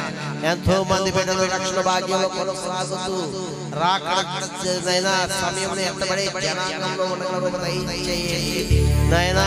మీకు వందనాలు స్తోత్రాలు స్తోత్రాలు స్తోత్రాలు స్తుతులు నాయన. లైటింగ్ ని అదుపులో ఉంచారు, వాతావరణం అదుపులో ఉంచారు, మీకు వందనాలు స్తోత్రాలు. సౌండ్ సిస్టమ్ అదుపులో ఉంచారు, మీకు వందనాలు స్తోత్రాలు. ఆర్కెస్ట్రా బిడ్డలు అదుపులో ఉంచారు, మీకు వందనాలు స్తోత్రాలు. మీ మహిమ కొరకు వాడుతున్న ఈ పరికరాలన్నీ బహు అభివృద్ధి చెందుతూ ఎంతో మంది దూరశ్రావణ ద్వారా వాక్యం చూపినందుకు వారి యజమానులందరినీ ఆశీర్వదించండి. ఈ స్థల యజమానులు ఆశీర్వదించండి నాయన. ఈ స్థలంలో ఎంతో మంది రక్షణలో కొనసాగాలి. కూడి ఉన్న బిడ్డలందరినీ మీ చేతులకు అప్పచెప్తున్నాం. మీ చిత్తమైతే మరొకసారి ఆనందించు భాగ్యం మాకందరికీ దయచేయండి. అలాగే వీడియో తీసిన బిడ్డలు కూడా దీవించి ఆశీర్వదించండి నాయన. మరొకసారి మమ్మల్ని అందరినీ మీ చేతులకు అప్పచెప్తాం. మీ స్మరణ, మీ ధ్యాస, మీ ధ్యానంలోనే మేము ఉండాలి. వేరే ఊహల తలంపులు మాలో రాకుండా సహాయం దయచేయండి. తిరిగి ప్రయాణంలో బిడ్డలందరికీ కాపుదల దయచేయమని ఈ గ్రామాన్ని దీవించి ఆశీర్వదించండి. మీ యొక్క గ్రామంగా ఇది ఉండగల దయచేయమని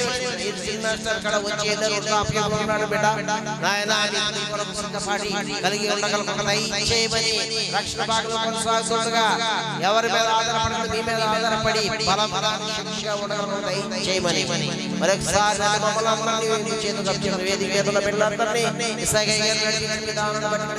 స్తోత్రాలు. వారి కుటుంబాలను దీవించి సంఘాలను ప్రపంచ సంఘాలను దీవించి ఆశీర్వదించండి. వ్యతిరేకతను తొలగించండి.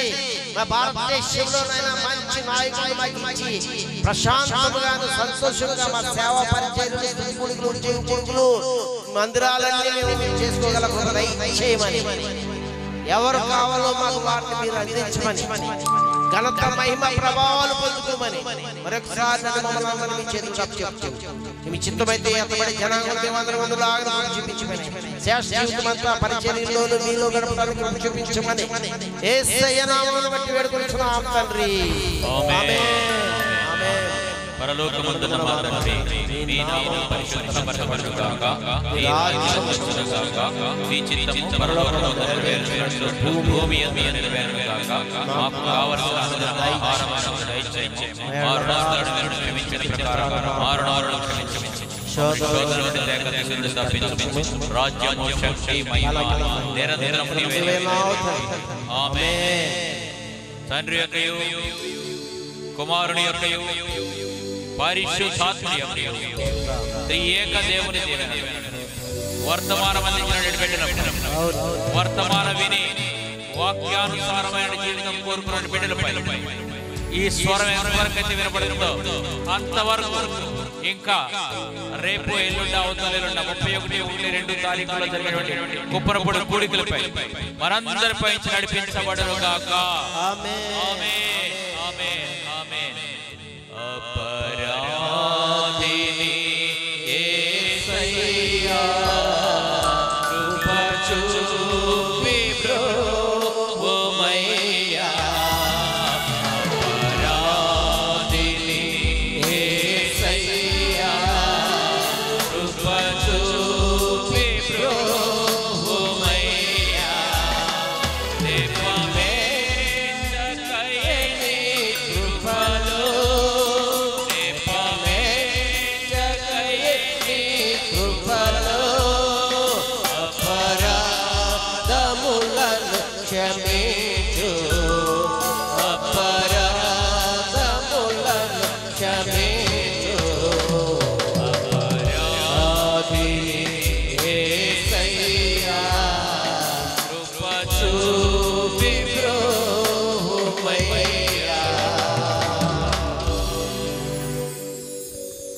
దేవునికి మహిమ కలుగును గాక. అందరికీ వందనాలు. దేవుడు దీవించును గాక. ప్రత్యేకంగా మరి ఏలియా దూర ప్రాంతంలో ఉన్నాడు, కుటుంబాన్ని దేవుడు ప్రత్యేకంగా దీవించును గాక. ఆడుకున్నటువంటి శోధనలు, వాడుకున్నటువంటి అప్పులు అవన్నీ కూడా త్వరలో తీరిపోయి చక్కగా మనలో ఇక్కడికి వచ్చి పరిచర్యలోను పనుల్లోనూ పాలు పొందును గాక. ప్రార్థించిన అందరికీ కూడా వందనాలు. 31-1-2 తారీఖులో మరి కోపనపూడిలో కూడా మీటింగ్స్ ఉన్నాయి. మరి దయాసాగర్ ఉంటారు, రత్నకుమారి అక్కడ ఉంటుంది కనుక ప్రార్థన చేయండి. అవకాశం ఉన్నప్పుడు పాల్గొనాలి. దేవుడు